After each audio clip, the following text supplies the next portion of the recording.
Hello and welcome to English Today. This is DVD 9 and it's the first DVD of your lower intermediate level. And in this DVD, we'll begin with another 3 episodes of our story, That's Life, followed by our special TV programs where there will be a debate about where to live, the city or the countryside. Then we'll learn how to make strawberry whip in the cooking section. Then in the grammar section, we will study how to use the English auxiliaries. We'll also look at how to ask for permission and express obligation using must and have to. You'll also learn some important phrases for talking on the telephone, okay? So, happy viewing.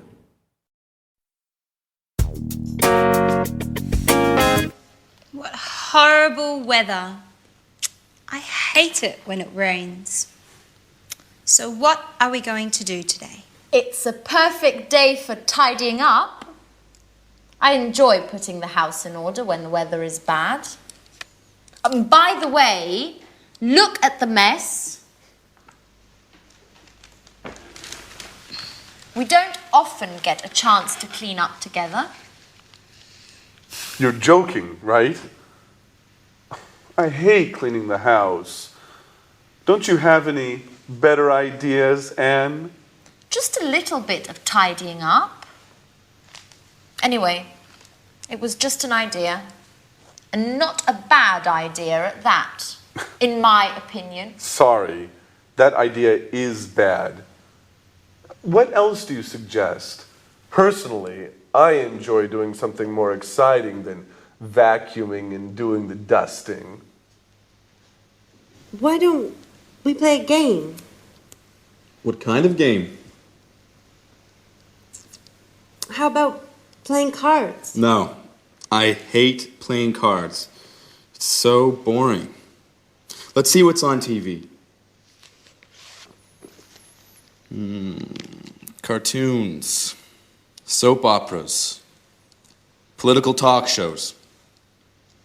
There's nothing interesting on. Shall we go for a walk? I like walking in the rain. Why don't we take a walk to the new bakery in Piccadilly? What do you say? Are you crazy? It's raining out. Well, you know what the traffic's like when it rains. I certainly don't want to get stuck in a traffic jam on a Sunday. That happens every day when I drive to work and when I drive back home. Okay. Okay. So, what shall we do? If you want, I can read your fortunes using the tarot cards. Aren't you interested in what the future holds? That's your favorite hobby. No thanks, Alice. Let's not think about the future. I prefer the future to remain a mystery. Well, I prefer to be prepared if something is going to happen. I don't like surprises. So, sit here. I'll tell you who you are and what your future holds. You know what I like to do on days like this? Nothing. Totally relaxing, doing nothing. I agree with you, Jack. Total relaxation. Now that's a great idea. And maybe eating something nice and tasty. Huh, Anne? Why don't you prepare us one of your lovely lunches? No way, guys. You don't want to go out. You hate cleaning the house. You don't like playing games. So, in other words, you want to do nothing while I have to cook. And do you know what I say? I also enjoy doing nothing. That's what I'm going to do. Watch out, couch. Here I come.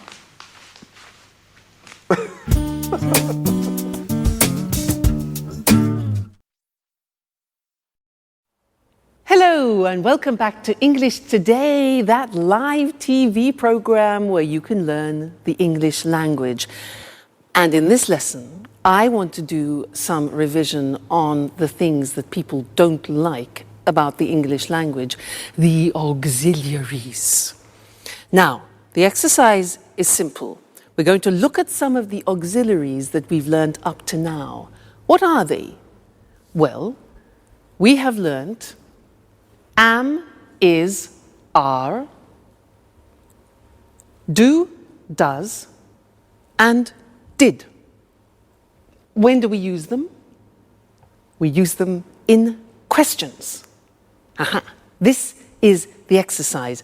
I have here some sentences in the positive form, and I want you to make questions using these auxiliaries. Okay? So, I'll give you an example.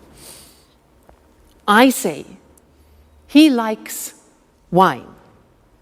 You start the question with what? What? He likes wine. Now, this is the simple present tense. So, which of those auxiliaries do we need?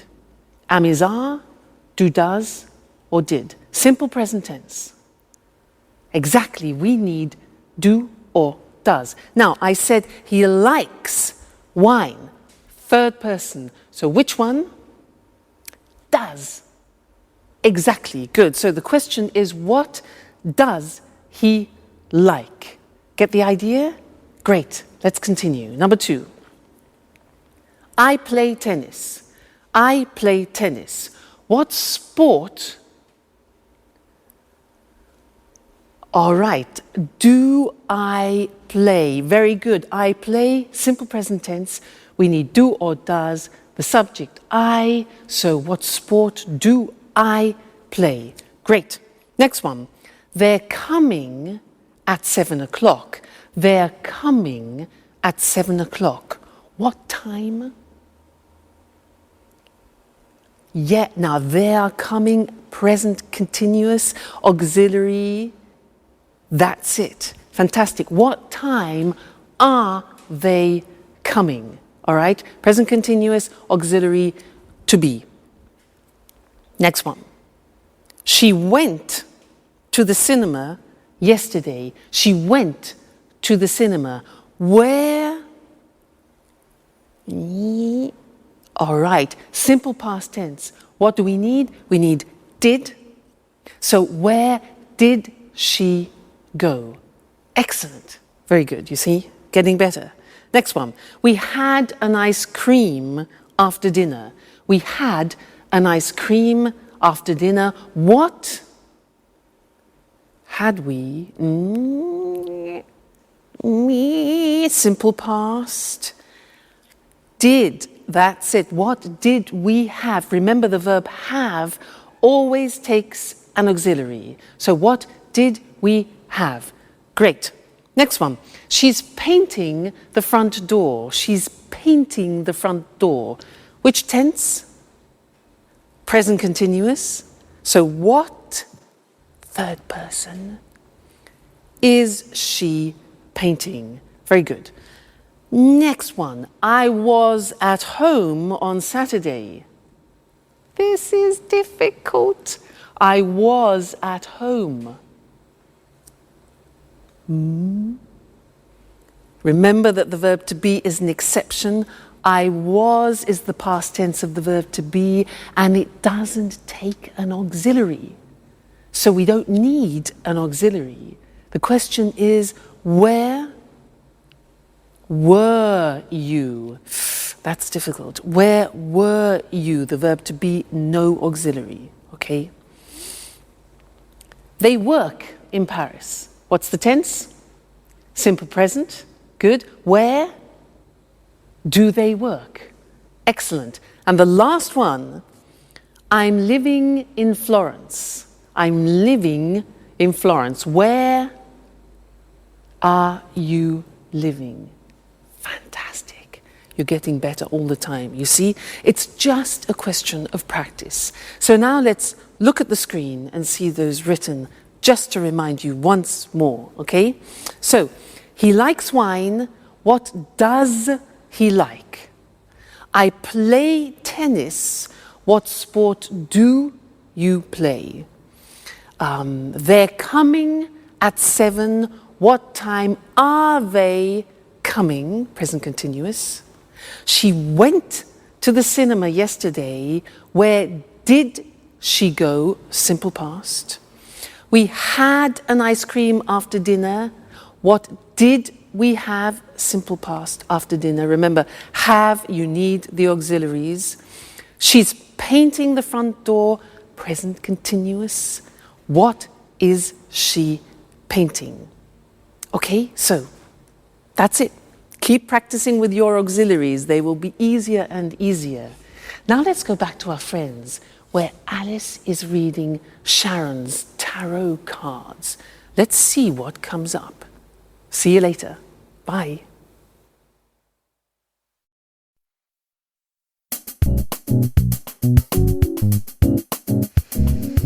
Yeah, I see.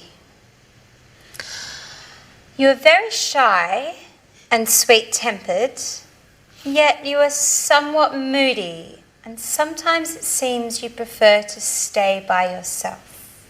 Yeah, that's right. Sometimes I enjoy solitude. Just me and my thoughts. Yes, indeed. I see that you are worried about something, but that's not clear. I think it has something to do with a boy, or maybe it has something to do with your job. Yes, maybe you are going to get a new job. Wow. Definitely I like the second option. It's much better. But I don't know. Actually, this card means that love troubles are on their way. Sorry, Peter, but I see the shadow of another boy in your Sharon's heart. Don't be silly, Alice. Tell me more about this job instead. Okay, if you like.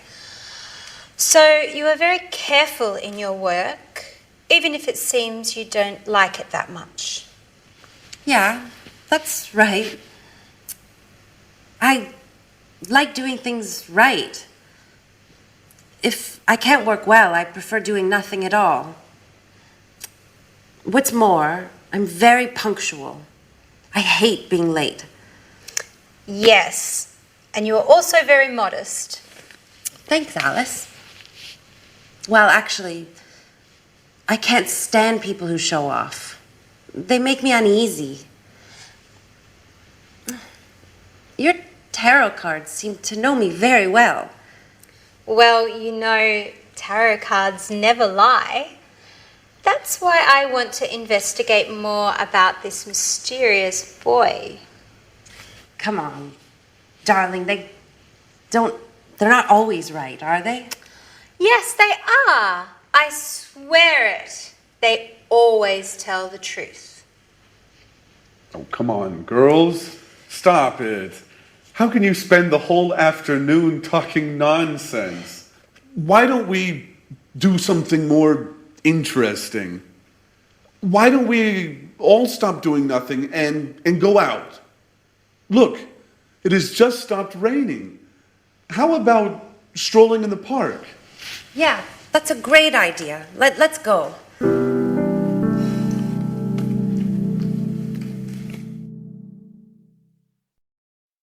Hello again and welcome back.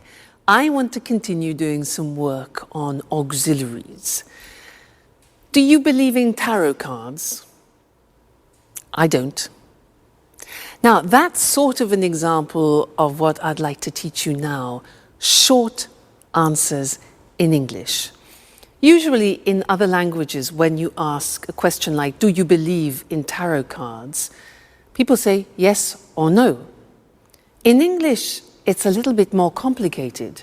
I can say, for example, do you believe in tarot cards?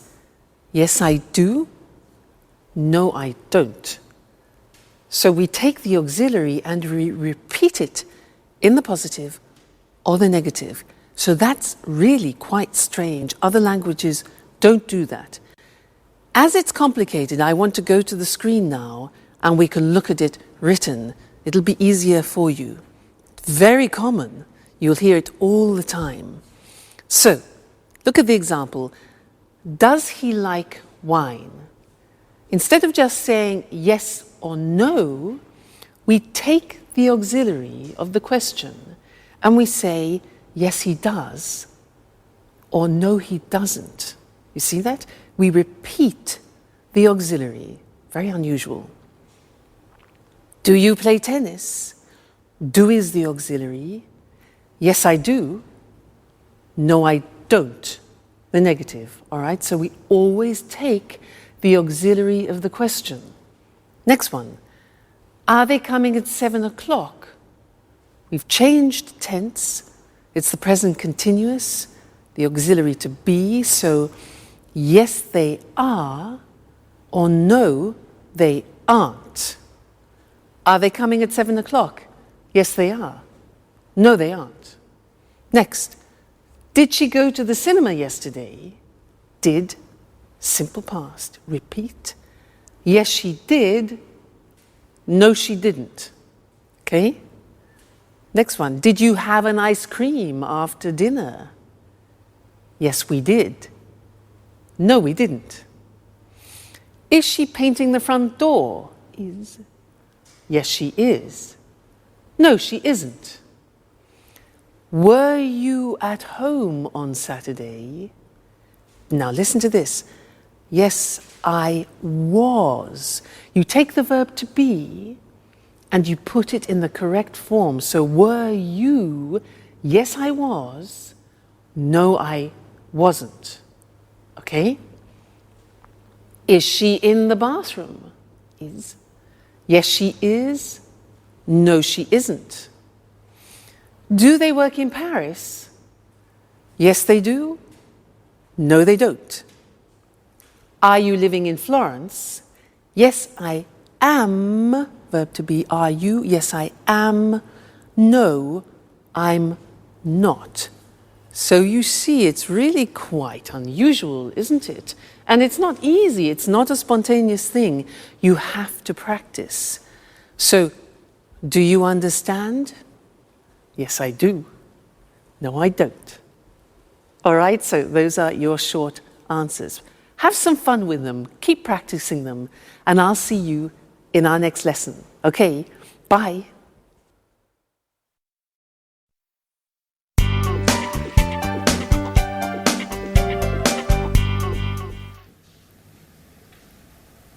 Hello, this is Anne Baxter from Red Bear Publishing. I'm looking for accommodation for an American writer and his agent. They're coming to London in 2 weeks' time. Could you tell me a little bit about your hotel, please? Our clients are used to the very best. Mm-hmm. Mm-hmm.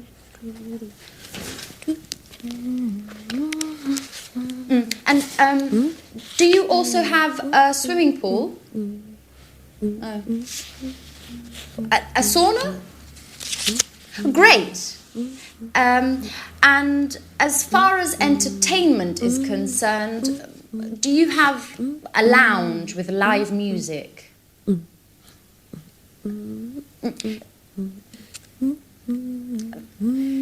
Could you hold a moment, please? Sharon, stop humming, please.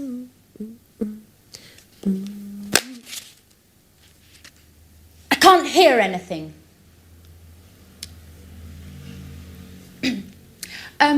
Okay, well, thank you very much for your help. I'll let you know as soon as possible. Right. Goodbye.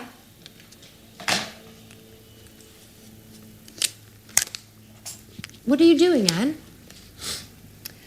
My boss asked me to book rooms for 2 of our most demanding clients. Well, they would like a quiet hotel near our publishing house.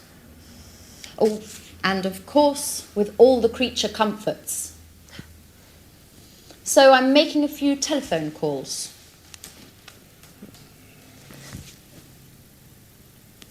And listen to this song for a moment.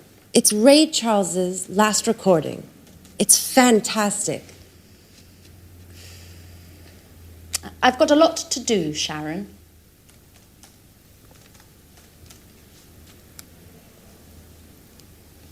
Just for 1 minute, Anne. Come on. I'm afraid I can't now. But just why don't you go over to Alice's? She's having a shower. You know, when Alice gets in the bathroom, she takes at least 2 hours. Well, do whatever you want. Just please get out of this room. Anne, what's the matter today? Why are you treating me so badly? That's enough, Sharon. I know everything about it. Everything about what? That you've got a lover. A lover? Are you going crazy, Anne? Oh, don't try and pretend with me, Sharon. And I call you a friend. But it's the truth. Uh-huh. And who is my romantic lover, by the way? You know. I'm talking about Jack. Jack? What are you talking about? The photograph. The one where you and Jack are kissing. It's not what you think, Anne. Uh-huh. So you tell me. You know, a picture says more than 1,000 words. That photo is from 3 years ago. We were engaged. Or what? But you and Jack were engaged. I know. I wanted to avoid stupid gossip. And also because of Peter. So now you're telling me that... Well, I can't believe it. I know. I didn't want to hurt your feelings. See, now you're angry with me. That's why. Well, you're right, Sharon. I am mad at you. And now I look like a fool. I'm sorry, Anne, really. No, my hair! What's going on? Oh my God, It's Alice. no. Come on, let's go see what's happening. Guys, quickly! Help! My hair! Oh, it's... Hello again, and welcome back to English Today. Did you see that last episode of That's Life? Poor Anne. Well, sometimes the truth is difficult to hear, isn't it? Yeah. Oh, sorry. Sorry, I forgot to turn my phone off. This live television program. Just one moment. Hello? This is Louise speaking. Pablo, I'm afraid he's not here at the moment. Yes. Well, just one moment. I'll try and find out. Okay. Put it on hold.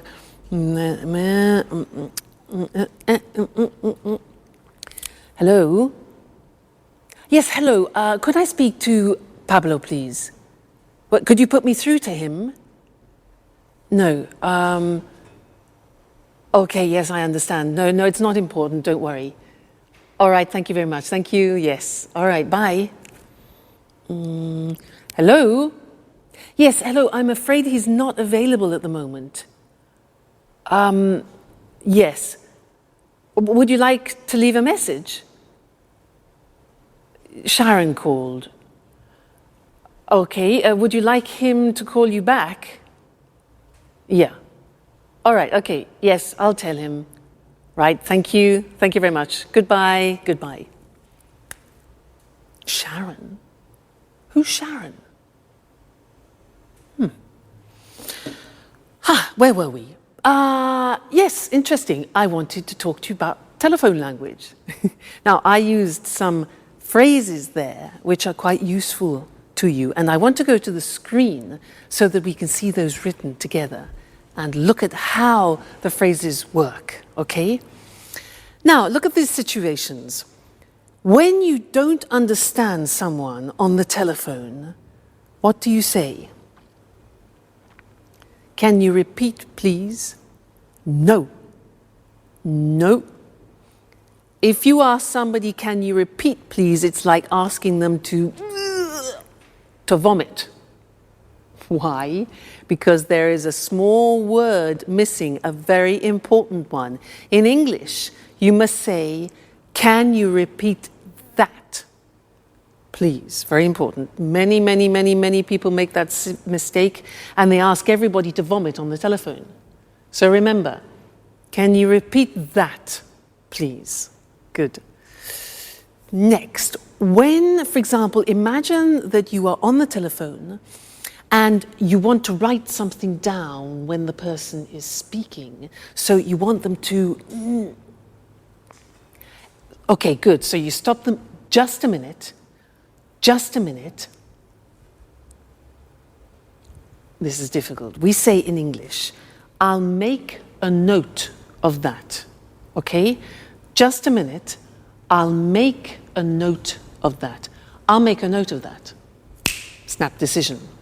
All right? Next one. Imagine you're on the telephone and somebody knocks at the door when you're speaking. Now, you have to say, What can you say? Yeah, so just a minute. We say, I'll be right back. Now that means that you're going somewhere and coming back then quickly. So just a minute, I'll be right back. I'll be right back. Okay? Useful, that phrase. Now, you return to the phone, okay, and the other person has been waiting for you. So you need to apologize for the inconvenience. So you can say, sorry. We say in English, sorry to keep you waiting. Sorry to keep you waiting. So you say, just a minute, I'll be right back. Music, and you say, sorry to keep you waiting. All right? Great. Next thing. You're speaking to somebody and suddenly the other person disappears. Because, disappears. Now, how do you say that? In English, we say, sorry, we were cut off. We don't talk about the telephone line. We say, sorry, we were cut off. Okay? Great. Now, when the line is bad, you know, with mobile phones, often you can't hear properly, especially when you're on the train, sometimes when you're in the mountains, and you hear...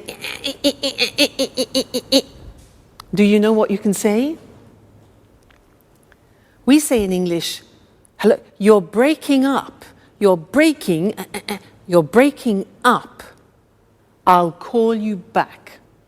I'll call you back. So, you're breaking up, I'll call you back, or can you call me back? All right, so those are some of the most important phrases when you're speaking on the phone, but we will be looking at more telephone language because it's very useful for you and it's a bit unusual. You need to practice it a lot. Practice in the bath, for example. I'll be right back. I'll be right back. So that way you don't panic when you answer in English. All right? Great. So I'll see you in the next lesson and we'll look at some more telephone language. Bye.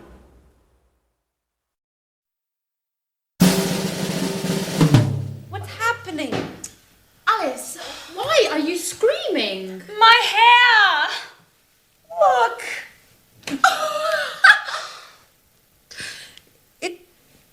It looks... Your hair is green. I know! But how? Okay, imagine this.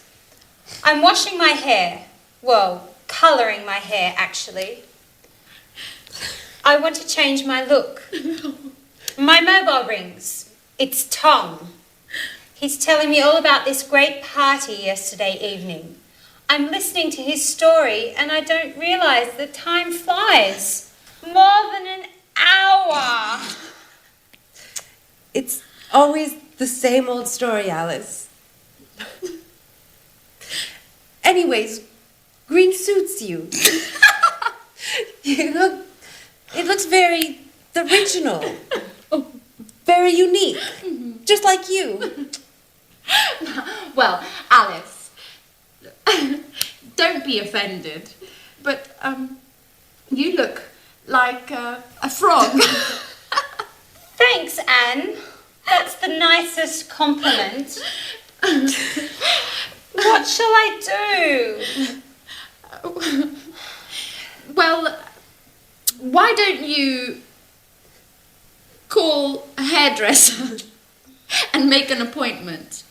And in future, try to avoid changing your look.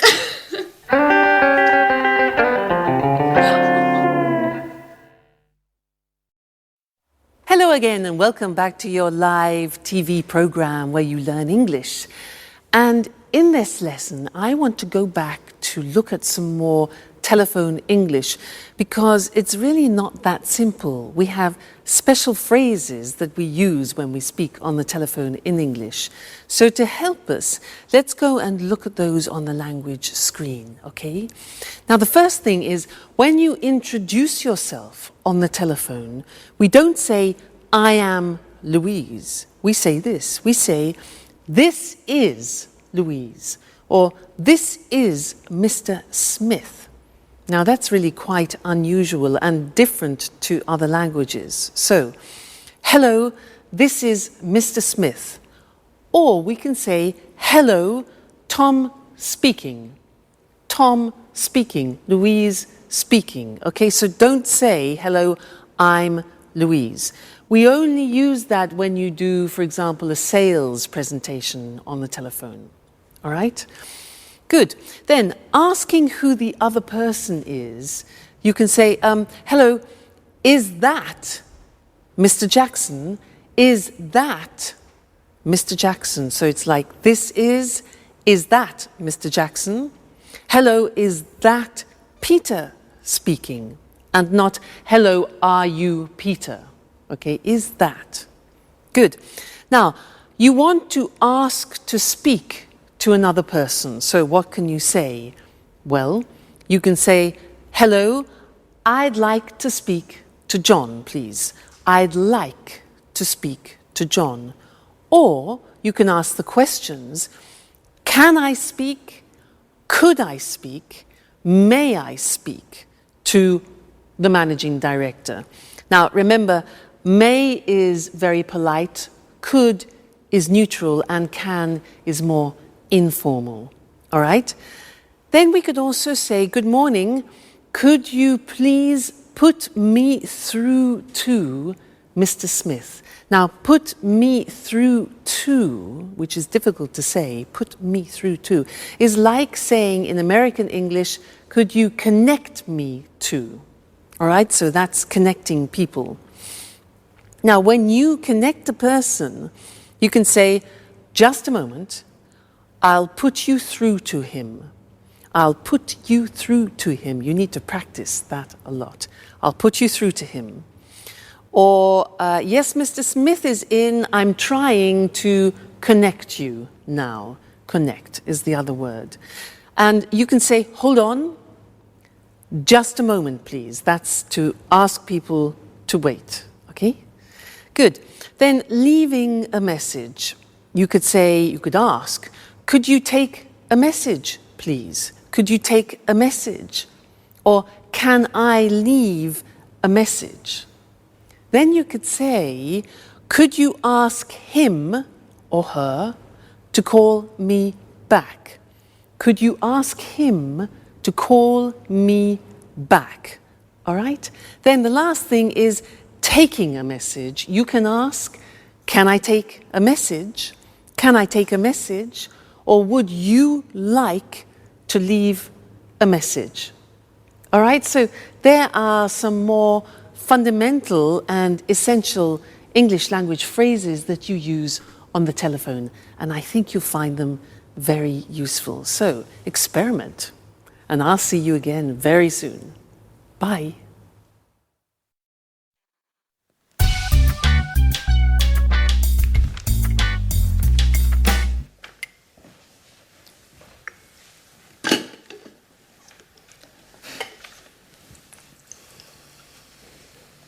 Good morning, everybody. Can I ask you a question? Yesterday evening, I got... Sorry, Jack, I can't listen now. I've got to get to work. I have a meeting at 9:30 with my editor. And I'm late. But I only need a minute. It's important. Nothing is more important than this meeting. If I arrive late, my boss will kill me. Ring me later if you want. Bye-bye. Great. Alice, can I ask you a question? Yesterday evening... No, Jack, I can't. I'm really sorry, but I have to get going too. But you never leave before 11 in the morning. Why are you in such a hurry today? I'm starting a new yoga course this morning. My horoscope says I have to do some exercise. Well, if your horoscope says so. Anyway, I only need a second. No, Jack. My teacher told me not to be late. You can give me a call later. But Alice, wait! It's important. What a bunch of nuts. I wonder what my aunt will think.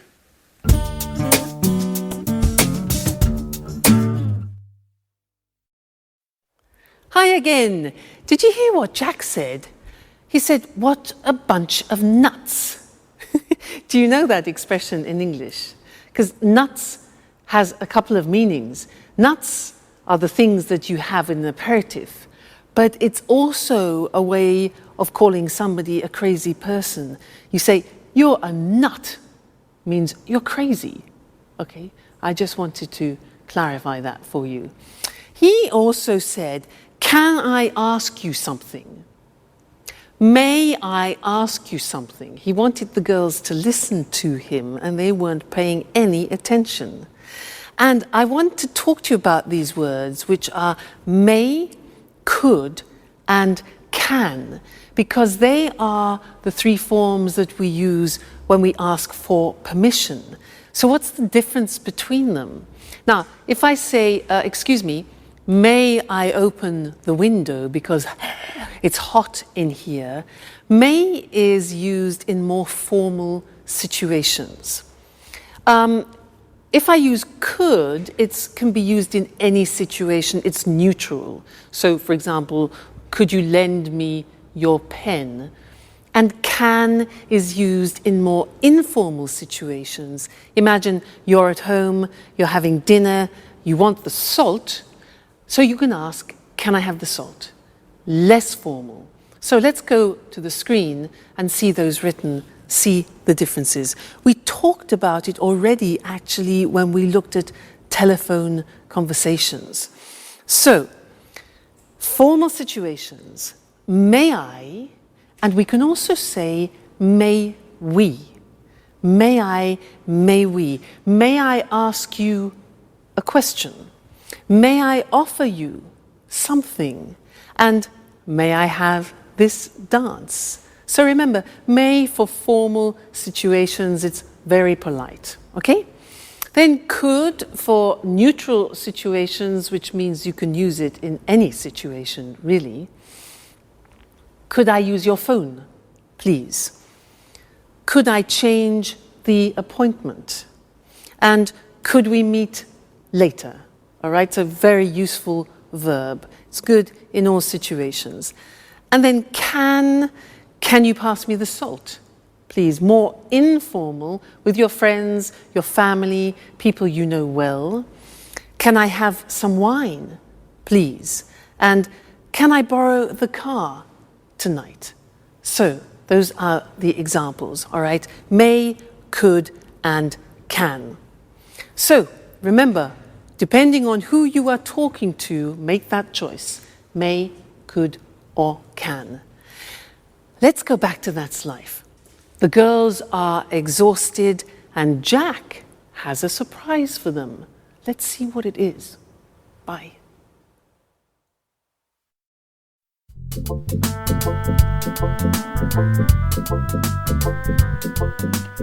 What a day. I'm exhausted. Me too. All of my muscles are killing me. What is there to eat, Anne? Well, we can make a sandwich. That's about it. The fridge is practically empty. Jack, is that you? Who's that with him? Hi, everybody. This is my Aunt Carolina. She came all the way from Bologna to see me. She'd like to see how I'm getting along. Well, good evening. Jack, why didn't you say anything? I should clean up. Look at the mess. Well, everybody was in such a hurry this morning. I tried to telephone you, but your mobile was off. And Alice's mobile just rang and rang. I imagine you left it at home again as usual, Alice. Well, I guess so. Good evening. It's a pleasure to meet you. Well, well, only girls, eh? So, you are Alice. Alice, the interesting one of the house. And you are Anne, the housekeeper.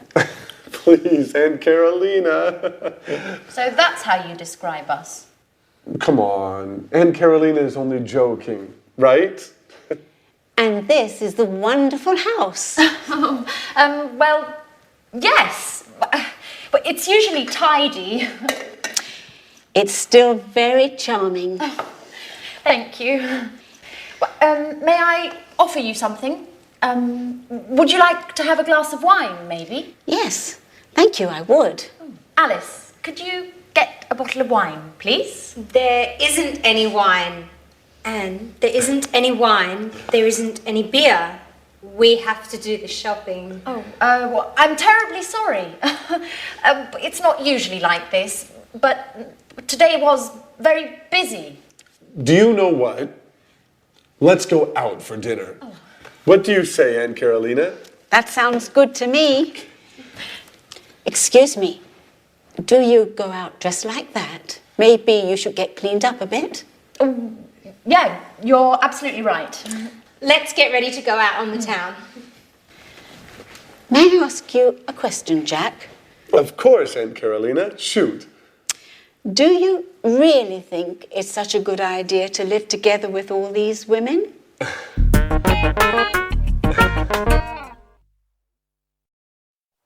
Well, hello, Mr. Monkey, and how are we feeling today? Let's check the thermometer. I know you're not well. Let's have a look. Good. Yes, the temperature has gone down. That's good news. Now, Mr. Monkey, you don't have to stay in bed any longer, okay, because your temperature has gone down, but you can't go out monkeying, not yet. You must stay indoors for another 3 days because you're not strong enough to go out yet, all right? You mustn't be too energetic. You can have relaxing baths and you can eat whatever you want, but you mustn't have any alcohol, okay? Because you haven't finished your antibiotics and it could have a disastrous effect on you, all right? So you must finish your cycle of tablets. Now, let's see what else. Oh, yes, and you must drink a lot of water, maybe 5 liters a day, if you can manage that, okay? Good, so, oh, and you don't have to pay me until you're better, okay, Mr. Monkey? So, take very good care of yourself, and I will come back tomorrow and check on your condition again, okay? So, goodbye, Mr. Monkey. See you tomorrow. I became a nurse to show you other ways of using modal verbs. Now, so far we have studied can could, and may. And these are verbs which help to change the meaning of the verb which comes after. They're called modal verbs. And here we were using verbs of obligation. Very interesting. Let's look at the screen and see those. Now let's first go back to permission. Remember we talked about can is a form of expressing permission, and I was giving him permission to do things. For example, you can eat whatever you want, you can go for walks, and you can't, however, that's not giving permission, you can't go monkeying or you can't go to work, all right? Then I talked about obligation, and this is very interesting. I used the verb must. Must followed by an infinitive without to. So, for example, you must finish the tablets, you must relax, you must stay at home for 3 days, and you must look after yourself. Now, that in English is how you express obligation, something which is you are obliged, forced to do. All right, it's a strong verb in English. Now, the opposite mustn't means prohibition. If you do that, okay, so very strong verb. You mustn't drink alcohol. You mustn't do anything energetic. And you mustn't jump about. All right, so must and mustn't. Must, obligation, mustn't, prohibition. Then I said something else. I said, you don't have to stay in bed. Now that's very interesting because that's optional obligation. And it's the same as saying you don't need to stay in bed. You don't have to stay in bed. It's optional. Or you don't have to stay indoors. I also said, you don't have to pay me. It means it's not necessary. So that's optional obligation with have to. So that's an important lesson. Must, mustn't, and have to as different ways of expressing obligation. Great. So now you have to study more English. You must read and watch your English lessons, okay? And I must see you again next time. Okay then, goodbye.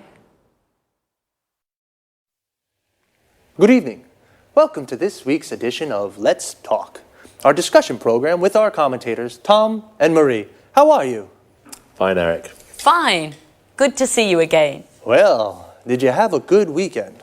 Very good, thanks. I relaxed in the country. I have a house there. It's so peaceful. A healthy weekend. And you, Tom? Well, I had a great weekend too. I stayed in the city and it wasn't peaceful. I went out a lot and made some new friends. Sounds like a good weekend to me.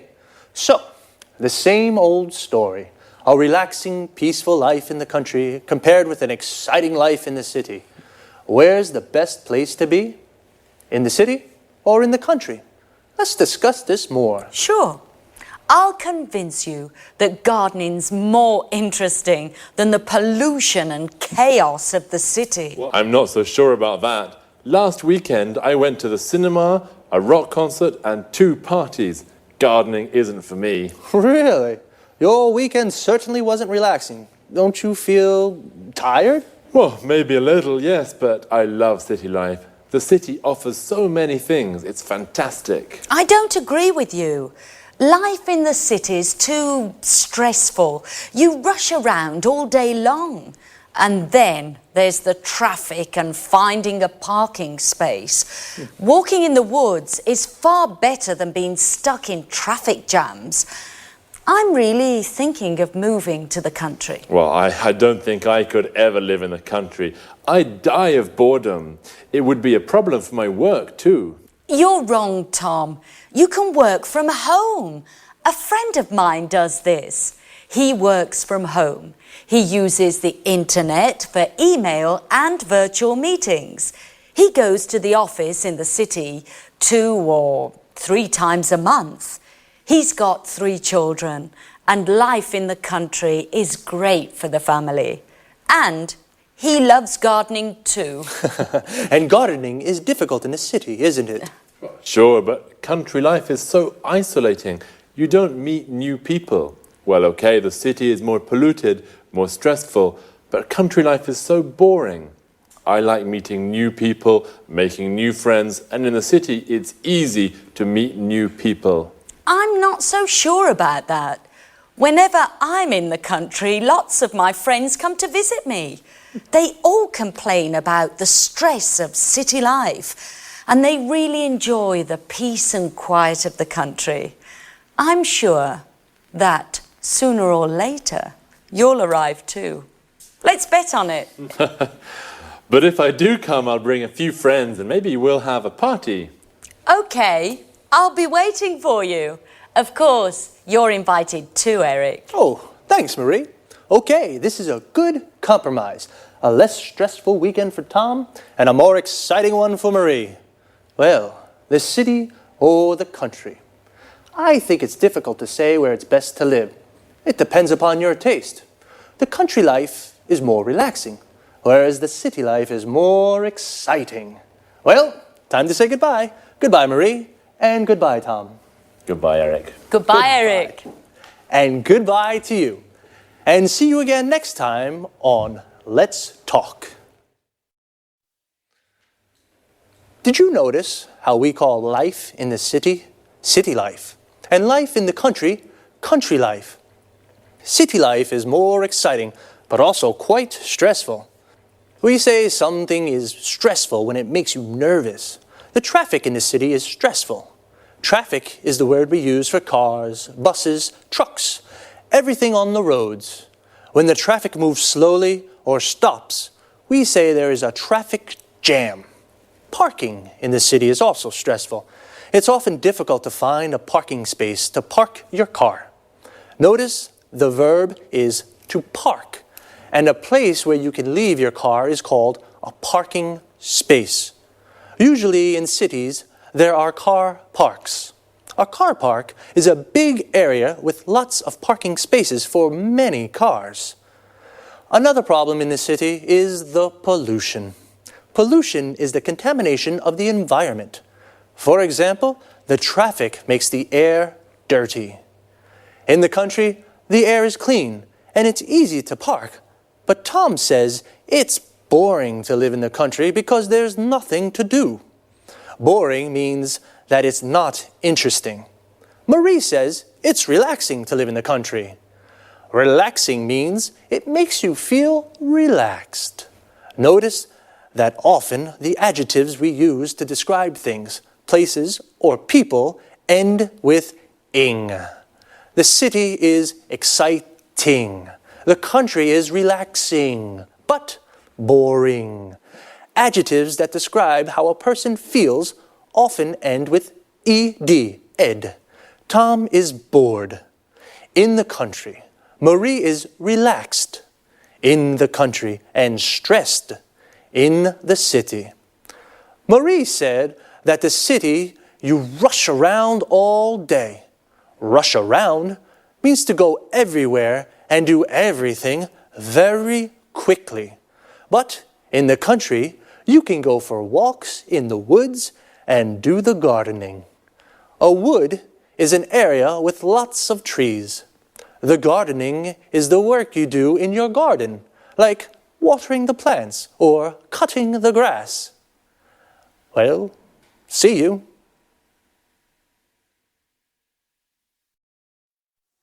Welcome to Cooking Today. Today I'd like to introduce you to a very special guest, Lisa French. She's the popular author of the bestseller, A PhD in Homemaking. Lisa, thank you so much for inviting us into your home. It's my pleasure. If you're wondering what to make for lunch, if you have to prepare a last-minute dinner, then Lisa's the person to ask for help. Listen, Lisa, I'm having a dinner on Saturday. Could you give me a tip on a quick and tasty dessert? Of course. you can prepare an easy-to-make dish with fresh strawberries. The strawberry season only lasts a few weeks, so it's worthwhile making the best of in-season berries. And it can be made in a jiffy. Oh, strawberries. I absolutely go mad about strawberries. So let's get started. Just the idea of strawberries makes my mouth water. First, wash, drain, and hull strawberries for 4 servings. Then, mash them to a pulp. All of them? No, you have to put aside some good ones for decoration. Okay, then what? Next, whip about half a pint of cream. Then whisk 2 egg whites stiffly and fold into the cream.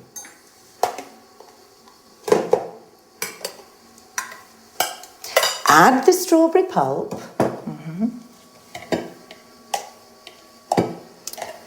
And stir in 2 tablespoons of caster sugar. Does it need cooking? No. All you need to do is pour the mixture into individual goblets. Is that all?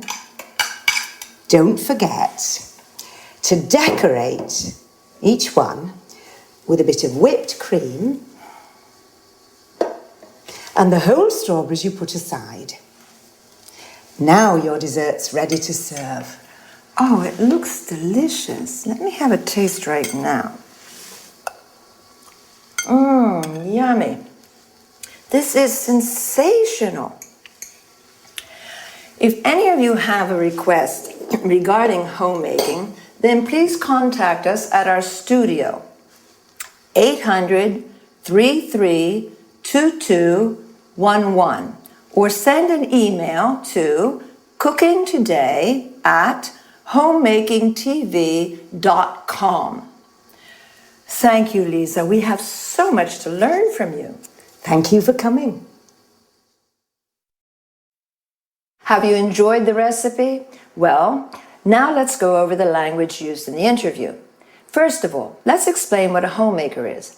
A homemaker is an expert in all matters concerning administration and running of a household, cooking, budgeting, sewing, etc. Lisa used some typical culinary terms.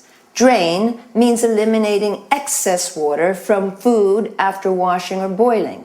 You drain pasta, vegetables, and so on. Hull means removing the inedible parts from the food, like peas, beans, or strawberries. Mash means crushing some food, such as potato or carrots, into a paste. Whip means beating to a fluffy consistency, as in whipping cream. Whisk means whipping, egg whites, for example, to a froth, incorporating air or until firm. We say whisking stiffly. Stir is moving a spoon around a liquid when we add one ingredient to another, and mix them together when we say stir in. Fold in means blending other ingredients to a whipped mixture, stirring gently.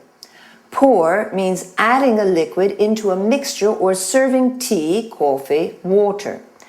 Lisa also mentioned a goblet, which is a small cup with stem to serve fruit salad or ice cream. A pint, which is a unit of liquid measure equivalent to 568 milliliters, a UK pint, or 550 milliliters, a US pint. A tablespoon is also used as a unit of measure. In order to express appreciation about food, we say tasty, delicious, yummy, mouth-watering. Lisa said in-season berries to mean fresh fruit. Otherwise, we say out of season, not to be confused with the word seasoning, which means adding salt, pepper, and other spices to food. A berry is a small fruit, such as a strawberry, blackberry, raspberry, blueberry.